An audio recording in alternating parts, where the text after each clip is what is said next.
Morning, GCFI. I am so excited to be here today to present you, even if it's virtually, my talk, Drones to the Rescue. For those of you that don't know me, my name is Kim Baldwin, and I'm based in Barbados. I've been there for more than 20 years. I did my master's and PhD at Fisheries. I'm a fisheries ecologist and active field practitioner with more than 20 years experience conducting mapping and monitoring surveys, as well as using GIS participatory methods and my favorite, marine spatial planning. My PhD was the development of a participatory GIS, a marine geodatabase, which was transboundary, spanning from St. Vincent to Grenada. I worked with Susquehanna and more than 1,000 users over 6 years to develop a marine geodatabase in this transboundary area. Then after that, we spent 2 more years developing an MSP for the area. The important thing to remember about participatory GIS and why I really love it is this user-centered, demand-driven approach.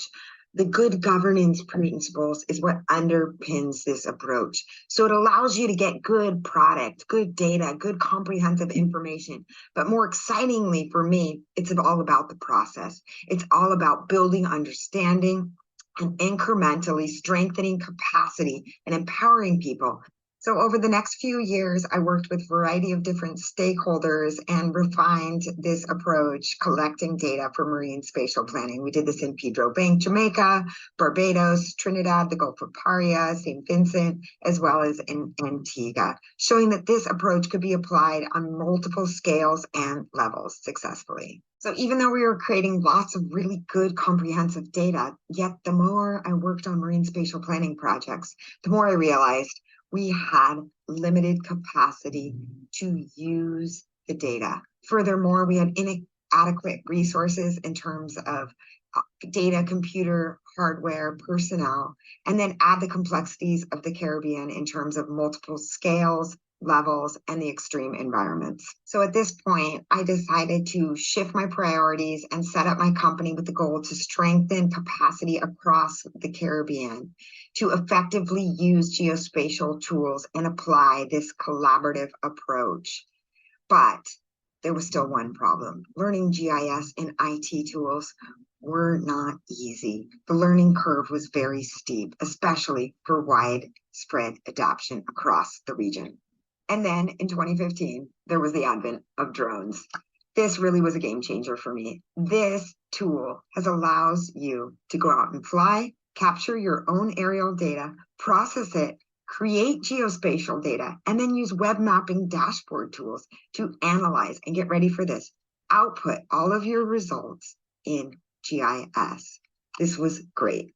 So in the last 7 years, I've further refined my participatory approach. I call it my Participatory-UAS approach now, and had developed a training methodology to allow me to very quickly and easily train a range of stakeholders how to plan drone surveys, conduct them, and use the drone data to create participatory information. All right, the point of the talk, let me tell you how this approach can support the ocean decade. So in the next few minutes, I'm going to show you and share with you a number of case studies to show you how I've applied this approach for a variety of ways with a variety of stakeholders in the Caribbean.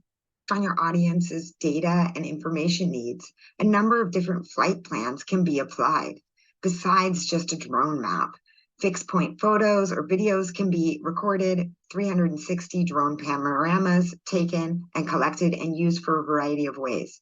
For example, earlier this year, I was in Belize with Will Heyman, CZMI, and TASA, and we were exploring implications for using drones for reef mapping, seagrasses, as well as applicability for spawning aggregations and essential fish habitats. In terms of conservation and protected areas management, there's a variety of applications identifying critical habitats, invasives, revegetation efforts, as well as biodiversity monitoring of birds, turtles, sharks, rays, understanding space use patterns, marine protected areas management, surveillance, understanding and evaluating management effectiveness, not just geospatial data. You can see here the example from EAG, who has created this data for outreach and education purposes.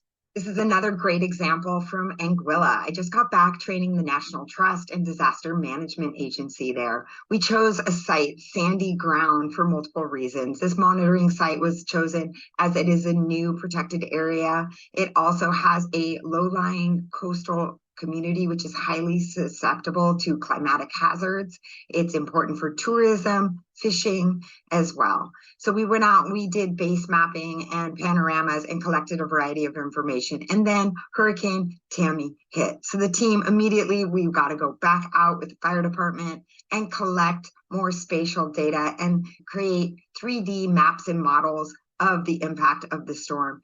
And then the most exciting part was the government was allowed and to use the web mapping tools, the analysis dashboards, to flag issues and share this time in real time across the country with those that needed the information. Marine spatial planning.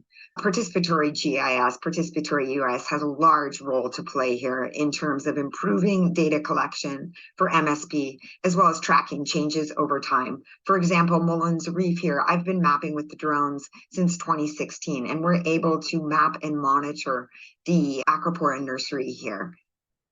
Okay, blue economy, sustainable fisheries. This is where participatory UAS really gets excited. When we take this drone data and we integrate it with multi-stakeholder knowledge to develop ecosystem-based information to drive informed management decisions. This really can help support equity, inclusion, innovation for solutions, and innovation in financing, such as blue bonds. This is a great example here from Barbados on the left, showing how this data could be integrated, as well as on the right was from the Ministry of Agriculture, Fisheries, and Forestry in St. Vincent, in which their government agencies annotated this map to develop a coastal disaster risk monitoring site. So in conclusions, drones to the rescue, they can save everything, right? No, the drones alone are just a tool. Really, the point of this talk is that participatory approach, the participatory approach applying good governance principles really is a central role in this success. There are many multiple reasons you can see here in terms of improved data accuracy, validation, integrating knowledge sources, as well as building people's capacity to participate in governance that has made this approach so successful. So to wrap this up, participatory UAS is here to stay. This approach has been applied and tested in multiple countries and across multiple scales, ranging from nationally to regionally, across various stakeholders, and has been implemented both in a blended fashion as well as virtually. It has been shown to be highly effective at building local capacity and strengthening cross-scaled partnerships for managing our oceans. Next week, I'm so excited to announce I will be kicking off the OECS Biospace project, which will apply this approach for marine mapping and monitoring across 9 member states. And last but not least, I encourage you all to get out there, explore the world of drones and how participatory UAS can be used and applied in your work to help you support the UN Ocean Decade. And in conclusion, I just want to thank everybody that has supported me. There's so many people in this room, all my drone teams, sponsors, funders, and Ceramis for supporting me over all these years. I couldn't have done this without you all. And last but not least, I'd like to put in a little plug for this paper Patrick McConaughey and I wrote. It's a great overview of the approach. Also feels free to scan that link tree or reach out if you have any questions. Thanks again for listening and have a great conference.